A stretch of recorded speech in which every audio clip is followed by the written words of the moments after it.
مگر قرآن ان کے حلق سے نیچے نہیں اترے گا، اور وہ لوگ دین سے اس طرح خارج ہوں گے جیسے تیر شکار سے خارج ہو جاتا ہے۔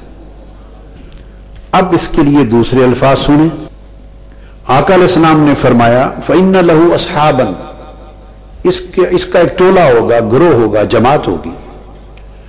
يَحْقِرُ أَحَدُكُمْ صَلَاتَهُ مَعَ صَلَاتِهِ وَصِيَامَهُ مَعَ صِيَامِهِ يَمْرُقُونَ مِنَ الدِّينِ كَمَا يَمْرُقُ السَّهْمُ مِنَ الرَّمِيَّةِ، وہ لوگ اتنی نمازیں پڑھیں گے کہ تم اپنی نمازوں کو ان کی نمازوں کے مقابلے میں حقیر جانو گے۔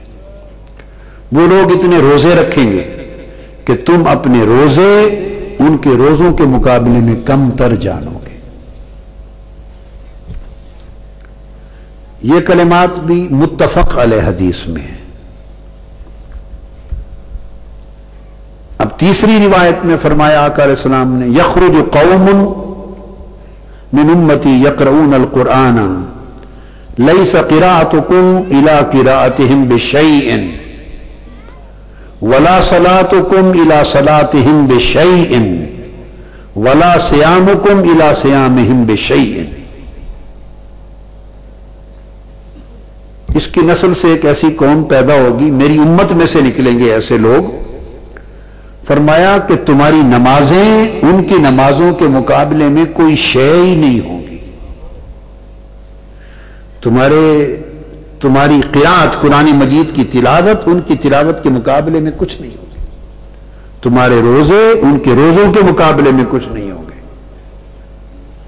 اور پھر وہی فرمایا ان ساری عبادتوں کے باوجود صرف عبادت نہیں، کثرت عبادت، اور کثرت عبادت بھی صرف نہیں، اتنی کثرت عبادت کی کہ آقا علیہ السلام صحابہ کرام سے کہہ رہے ہیں کہ عدداً تمہاری عبادتیں بھی ان سے کم دکھائی دے گی۔ ان کو بھی فرمایا کہ دین سے خارج ہو گئے۔ یہ مسلم شریف کے الفاظ ہیں۔ اب ایک طرف اس حدیث کو سامنے رکھ لیں کہ ایک طرف کچھ لوگ ہیں ان کے پاس عبادت، نماز، روزہ، حج، زکوٰۃ، تلاوت، قرات، تبلیغ، ظاہری اعمال کی اتنی کثرت ہے کہ صحابہ کرام کی کثرت عبادت بھی ان کا مقابلہ ظاہراً عدد میں نہیں کر سکتی، کمیت میں، ناپ تول میں نہیں کر سکتی۔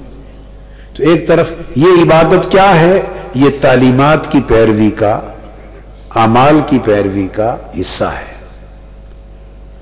تو یہ ایک تعلق ہے حضور علیہ السلام کی ذات کے ساتھ، ایسی عبادتیں رکھنے والے ایک تعلق کے دعویٰ دار ہے نا، کہ ہم حضور نے فرمایا نماز پڑھو، اتنی نمازیں پڑھتے ہیں، اتنے روزے ہیں، اتنی تلاوت ہے، اتنی زکوٰۃ ہے، اتنی عبادت ہے، اتنے احکام کی پیروی ہے۔ تو یہ ایک دعویٰ ہے حضور سے تعلق کا اور ثبوت ہے۔ اب دوسری طرف بخاری شریف کی ہی ایک اور حدیث کوٹ کرتا، اب ان دو کا موازنہ کرنا ہے۔ بخاری شریف کی وہ حدیث یہ ہے کہ ایک شخص ہے، ایک صحابی ہے، اس کا نام عبداللہ ہے، اس کو عام عرف عام میں کسی وجہ سے حمار کہتے ہیں۔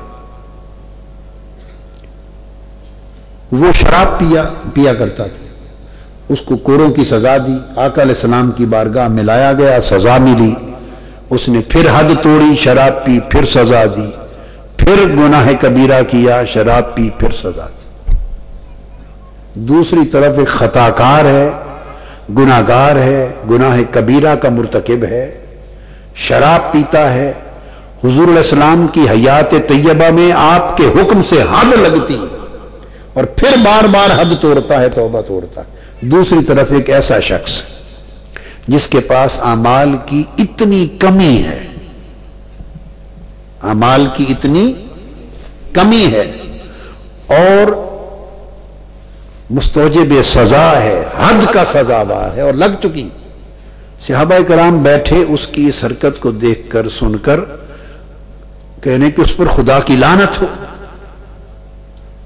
اتنی بار حد جاری ہونے کے باوجود باز نہیں آیا، اس پر لعنت بھیجی۔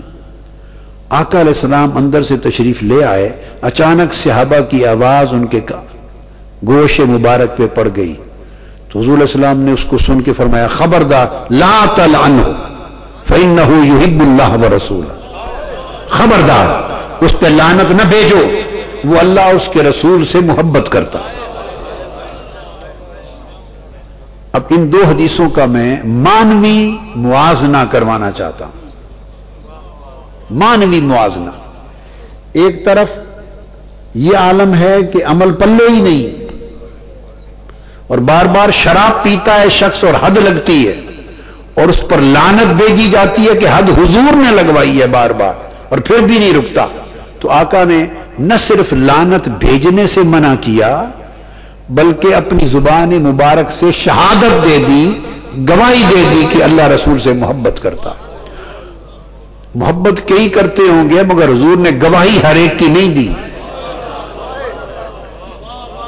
محبت کرنا اور بات ہے، اور کسی کے محبت کرنے پر مصطفیٰ کا گواہ بن جانا اور بات ہے۔ آقا علیہ السلام گواہی دے رہے ہیں، سند مل رہی، اس پر بھی گواہی آقا نے دی ہے۔ جس کے پاس اعمال کے انبار ہیں، ڈھیروں ڈھیر ہیں، اس پر بھی اپنی زبان مبارک سے گواہی دی کہ یہ دین سے اس طرح خارج جیسے تیر شکار سے خارج۔ اس کے اعمال دیکھ کر دین سے خارج ہونے کی گواہی دی، اس کی شراب خوری دیکھ کر اسے محبت کی گواہی دی۔ اب سن لیں وہ محبت کا قصہ کیا ہے، اس کی محبت تھی کیا، کیا محبت تھی؟ صرف اتنی تھی، دوسری روایت میں آتا ہے کہ وہ دیکھتا تھا کہ ہر کوئی آتا ہے تو ہر کوئی آقا علیہ السلام کو اپنے دکھڑے سناتا ہے، اور آپ ہر ایک کے دکھ اور غم سن سن کے بانٹتے ہیں، پریشان ہوتے ہیں۔ ہر کوئی حضور پر بوجھ ڈالتا ہے اپنی پریشانیوں کا، اور کوئی حضور کا بوجھ نہیں اتارتا۔ تو وہ سارا دن مجلس میں بیٹھتا، تھوڑی تھوڑی دیر کے بعد کوئی لطیفہ سنا دیتا تھا،